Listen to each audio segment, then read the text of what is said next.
Hi, this is Mike from Mike's Unboxing Reviews and How To, and on today's video we're going to take a look at a ultra budget cooler which actually should do a pretty decent job on our platform.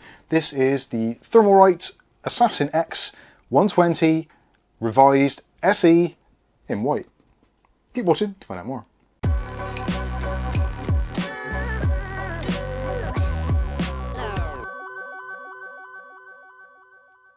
Okay, so in today's video we'll be taking a look at the Thermalright Assassin X 120 Revised SE in white. These names are definitely getting longer. What a great name for a product, and actually what a great price. At the moment, these are retailing at somewhere around the £20 mark on amazon.co.uk. Of course, I will be putting links in the video description so you can check out in your local area also, but in the UK, this seems like an absolute bargain, and this was kindly sent to us by UglyBob, so thank you very much UglyBob for sending this in to us for review purposes. We were going to take a look at this on a different platform, but I decided actually, considering it's only a £20 cooler, probably people aren't going to be pairing it with certain higher end processors. So I thought what I'll do is go with something a little bit older. So this is the AM4 platform, and this is the Ryzen 9 3900X, which you can pick up at the moment. Used deals, very, very cost effective processor, but tons and tons of power.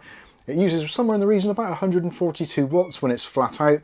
So hopefully this will be a good test to see how well the Thermalright Assassin keeps up and keeps things cool.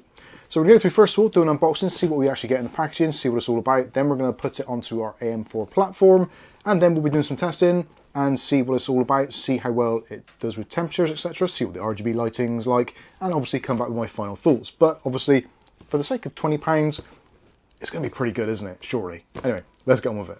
Okay, so let's start off with the packaging. So as you can see, it's not too elaborate, it does what it needs to. Thermalright Assassin X120R SE white, as we've said numerous times already. So you've got 4 heat pipes in here, 6mm heat pipes. You've also got a relatively compact size at height of 148mm. So that means it's going to be able to fit into pretty much most tower cases very, very easily indeed, being under that 150, 155mm size, which on some cases can struggle. You also got addressable RGB, which obviously we like to see a lot here. Something which they've actually added, which is compatibility for pretty much most platforms. So if you're on Intel's LGA 115X range, or you're on AM4 or AM5 or LGA 1700, 1200, etc., it's going to be fine. As you can see, it's got the Intel LGA 1700 logo on there, and also support for AMD Ryzen 7000 series. So that means this is basically future-proofed out of the box, and again, only £20. Unbelievable. On the back, it goes through some more of the features. So again, exposed heat pipes. RAM compatibility is supposedly very good. We'll check that out later on. You've got the heat pipe configuration. It actually comes as well, included with some of Thermalright's own TR4 thermal paste, which actually is pretty decent paste. Although in our testing, for the sake of continuity, we will be using Arctic's MX4 as we do in all testing. You've got a addressable RGB fan, as we said, and only 148mm height. So yeah, pretty much saying what it does there. And obviously, you've got the sockets that it fits there. AM3 isn't supported, sadly, but I think AM3 is one of those kind of dying and or dead platforms, and I think for most people LGA 115X upwards is going to pretty much cover everything on the Intel side of things. On the other side of the box, we've got some more of the specifications, so I'll give you a close up so you can see what it's all about. Essentially, the main things you want to probably hear about is the noise level. So we're looking at around about 26 dBA, and also the RPM of the fan is somewhere up to about 1600 RPM, give or take 10%, but we'll be monitoring that later as well to see how it fares. Taking a look at what is actually included in the box is an absolute joy. This is fantastic. I like this a lot. If only other manufacturers would take some notes out of this, and actually it would be very, very helpful. So obviously, got the cooler itself. I've attached the fan using the supplied clips. The clips are absolutely fine, go on very easily. The fan itself, nice 120mm fan, again, around about 1600 RPM. You do have rubber grommets on the back, or rubber dampeners, to stop noise transfer into the actual heatsink. Fits in very nicely. And again, it's got that super low profile, which is awesome. Of course, because you have got these spring clips, you can move the fan up higher should you need to for RAM clearance, but realistically, it only comes out about as far as the actual bracket, so RAM clearance is going to be absolutely fine. The heatsink itself is finished in white as per the name on the ticket, and they've done a pretty decent job. Pretty much everything is covered, apart from we've got some exposed heat pipes on the bottom again. So you've got 4 6mm exposed heat pipes there. There is a sticker on the bottom. Obviously, you do need to remove that before you start installation. But yeah, overall, I think they've done a fantastic job. All of the fins actually seem to be pretty strong and don't really show any real signs of bending, like some of the cheaper ones we get from AliExpress, etc. When it comes to actually connecting up the fan, pretty simple, straightforward. So you've got white cables, and also there is a 4-pin PWM and your standard 3-pin 5-volt addressable RGB, which they've made the cable a little bit longer, just in case your motherboard header is a little bit further away, or maybe you're plugging it into some kind of module or controller in the back of your case. So that is all awesome. Let's take a look at the fittings and see if this is going to be a nightmare to install or not. Doesn't look like it's going to be, and it does come with actually a very good instruction manual, laying everything out in a very clear format, so very easy to do, very IKEA-esque type instructions, so you should be able to follow those very easily. There is a little warranty card in Chinese, so yeah, I'm not sure what we'll do with that. When it comes to the actual fittings and fixtures, excellent stuff. When you're using AM4 or AM5, use AMD's own attached backplate. For the AM5 one, that is the solid one, which is attached to the back of the motherboard. For the AM4 one, it is the removable one, just leave that in place. On the other side of the fence, if you're looking at Intel, so they do include 2 different backplates. So we've got this one here, which is for the LGA 11.5X and 1200 format, so anything up to 11th gen on the Intel side of things, so that's all well and good. And it is, majority of it is plastic, so you don't have to worry about shorting out anything, that's fine. And they've also put some 3M strips on there to attach it to the back of the motherboard so it doesn't fall off as soon as you raise your board when you're trying to install your cooler, which is absolutely great. For the LGA 1700, because the spacing is a little bit bigger and also the backplate is slightly different, so they've got a new redesigned backplate for that, for the LGA 1700, and again, got your strips on there to attach it to the back of the motherboard. You've also got 2 brackets included, so metal brackets. These are multi-purpose, so these will fit all of the sockets, so there's only 2 brackets, so there's no metal wastage here, which is something we like to see. And this is a fantastic thing. I like this a lot. So this is all of our individual sockets, all color-coded and clearly bagged and labeled. This is the way things should be done. Certain suppliers, such as possibly Arctic, maybe you could learn a few things here. This is great color coding. So we've got red for your AM4 and AM5, which is AMD's colors. You've got blue for the LJ 1700, which obviously Intel blue, makes a lot of sense, although they've gone a little bit left field on there, and the older Intel stuff is with black. So I think for most people, for modern sockets, having the choice of are you team blue or are you team red simplifies things massively. And last of all, we get a little bit more color, so we get a brown tube of Thermalright TR4 thermal paste. This stuff's actually supposed to be pretty good, and the fact that, again, this is a £20 cooler, to get all of this stuff really nicely laid out, and also some half decent thermal paste, I think this is a fantastic value for money offering. So the next part of the video is going to be how to install it on the AM4 platform. So let's change camera angles and we'll show you how easy it is. Okay, so to install the Assassin X120 RSE White on our AM4 platform, this is MSI's MPG B550 Gaming Edge Wi-Fi, and at the moment we've got the stock fittings on. So the first thing we want to do is to undo our 4 screws and remove the 2 plastic retainers. Keep those handy, you will need those later, possibly if you're returning the motherboard, etc. Next we want our fitting kit, so this is the red or pinky red coloured AM4 AM5 packet with 4 standoffs and 4 screws. Place the 4 plastic standoffs over the top of the existing AM4 backplate. Then we have the metal brackets, and these will fit like this. You may want to hold it in place with your finger temporarily just to get one of the screws started. Just do it up lightly so there's still a little bit of movement left in it, and then we can grab the screw for the other side, angle this around a little bit and pop that into place.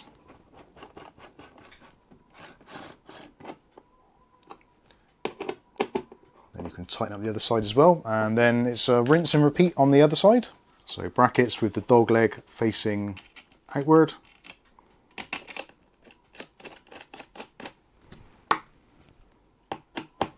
Again, hold it in place while you do the screw up pretty much most of the way, and grab your screw for the other side.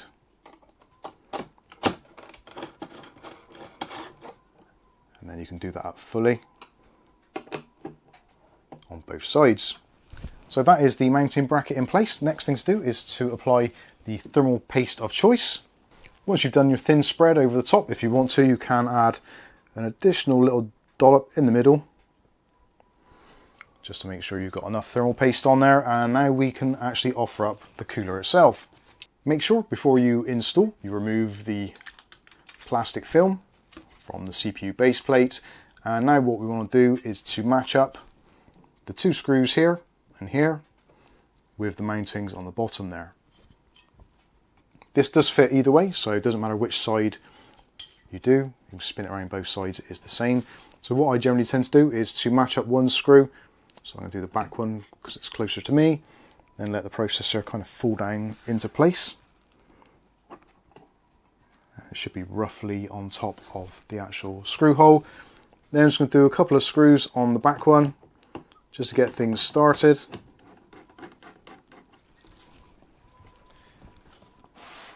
And what you can do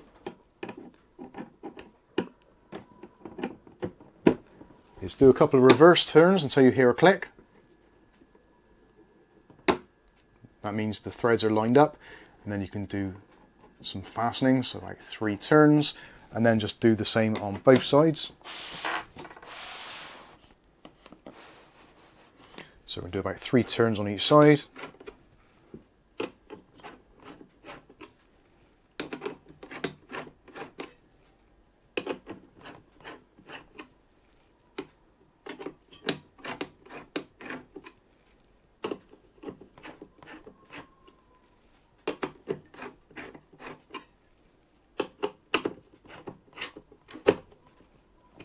That's going to be the last one on that side. And yeah, there we go. So that was pretty even all the way down. So that is our CPU cooler installed. So now we want to install the fan. On the back you can see the wires come out the fan, so you want this bit here at the very bottom. So the wires come out on a nice angle. You can, if you want to, rest the fan actually on this screw here, just so you get it lined up correctly. And you should find that the actual top of the fan is roughly about the same height as the fin stack itself. Grab your clips, put one through the top there, and one through the bottom, and then just stretch this bracket backwards until the top and bottom are located. Then you can flip it around to the other side, same deal, through the top first, then through the bottom. You can do either way, and then just pull this back, stretch it back, and you should find that both of those are in place. So that is the CPU cooler mounted, very low profile, we like that a lot. And now all we need to do is to connect up things like our fan header. So on this particular motherboard, the fan header is up here at the top, so we can just plug that in straight away at the top. And for your addressable RGB, depending again on your motherboard, we're lucky, this one's actually here at the bottom, so we can go ahead and plug that in. They are keyed, so it'll only go in one way, so there's 3 pins with a blocked off one in the middle, as you can see on this pin here, hopefully. And then just pop that over the top and push down, and then you can kind of manage your wires around the back of your case, etc., however you see fit. So there we go, that is the installation done. So now for the important bit, let's get on and do some testing and see how well it does. Okay, so the testing has been done and the results are in. And I've got to be honest with you, I'm pretty surprised how well this little compact cooler is done for basically £20 here in the UK. And also, I think it looks pretty bloody good as well. Very easy to install. I really do like the way that they've packaged it with those separate adapters for the various different socket types. Very, very difficult to go wrong on this, and as you've seen from the installation, it was a very, very straightforward, very easy thing to do. Excellent RAM clearance as well, so RAM clearance isn't going to be a problem even if you are populating all 4 slots. Plenty of room there to do that. It's a very positive overall experience. But when it comes to benchmarks, what do we get? So running our Cinebench R23, we got a score of 18345, I believe it was, and a top package temperature of 71.1 degrees Celsius. And in just a slightly over 23 degrees Celsius room, I'm just going to check our lowest recorded temperature in idle is 34.6 degrees Celsius. So that's somewhere in the region of about 12 degrees over the ambient temperature, which for a Ryzen 9 3900X with Precision Boost Overdrive on, I think is absolutely fantastic. And to be honest with you, it does compete very well with some of the 240 and even some of the 360mm AIOs we've reviewed in the past. Now obviously, if you want to overclock your processor a little bit further, then you may see temperatures creeping up a little bit more. heading towards 75, 80 degrees Celsius. But I think if you're looking for an inexpensive cooler, specifically one which is in white, which is extremely easy to install, then I think the Thermalright Assassin X120R SE in white is an extremely good choice. So let me know what you think about this one in the comments section. Thanks again to UglyBob for sending this over for review purposes. I think that's going to wrap things up. I've been Mike, this is Mike's Unboxing Reviews and How To, and hopefully we'll catch you in the very next video. Thanks for watching.